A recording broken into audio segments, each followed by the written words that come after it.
jilani ina son ka sosai. Manzo na gaske jikan ma'aiki, ya shehu jilani ina son ka sosai.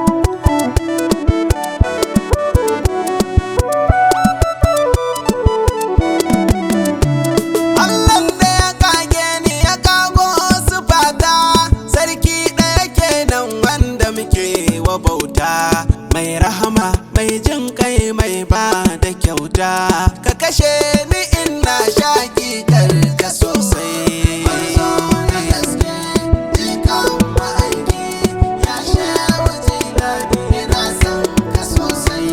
In an ganna tuna kamar rahama ce, domin sirrin wanda kake yi wazance. Komai na ya zamo kai Allah macece, ai mani barko da salati har kilisai. Manzo na gaske jikan ma'aiki, ya shehu jilani ina son ka sosai. Shirafa wujinin Fadima ne martabata, domin kuwa su ne jigon tafiyata.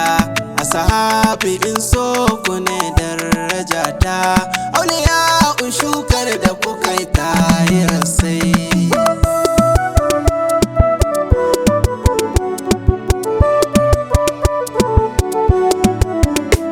Assalamu alaika shehu gwarzo na gaske, ya hidima ya kuma da wainiya da ka ɗauke, ya hanyar Allah kuma da ka bita da gaske, a dalilin haka arzika ke yi maka wake.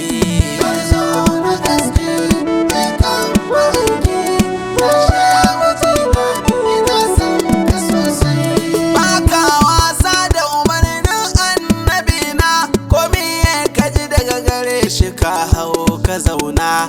Ga kyautata sunna baka koya barna, hanyar ka zazzab take ba sauro ba kiya sai. Manzo na gaske jikan ma'aiki, ya shehu jilani ina son ka sosai. Aikin ka kake jaddada ƙaunar masoyi, wankin ruhi tsarkake bautar buwaye.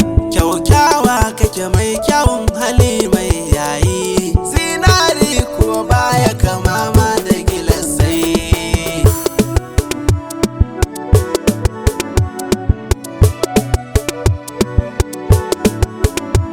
Zikirin Allah kullum ne ayyukanka, salatin annabi shi ɗaya ne maganarka.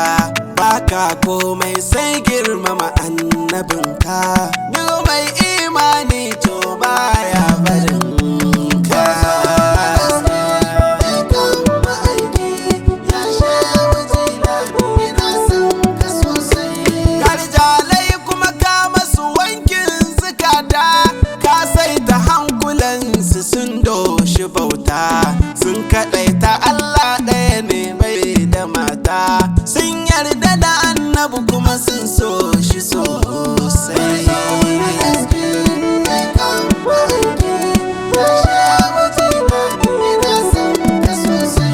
Ko don haka ka cancanci yabo da ƙauna, shan jilani ina yi maka tamburana. Madalla da kai ya ɗan zahara unana, sirri daga Allah mai haƙuri da tausayi.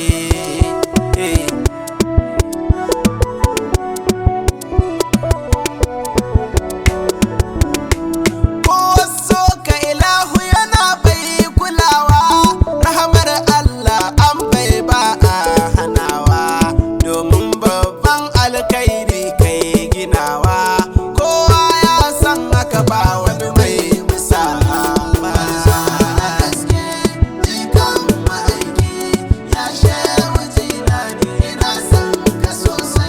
Gwarzo na gaske jikan ma'aiki, ya shehu jilani ina son ka sosai.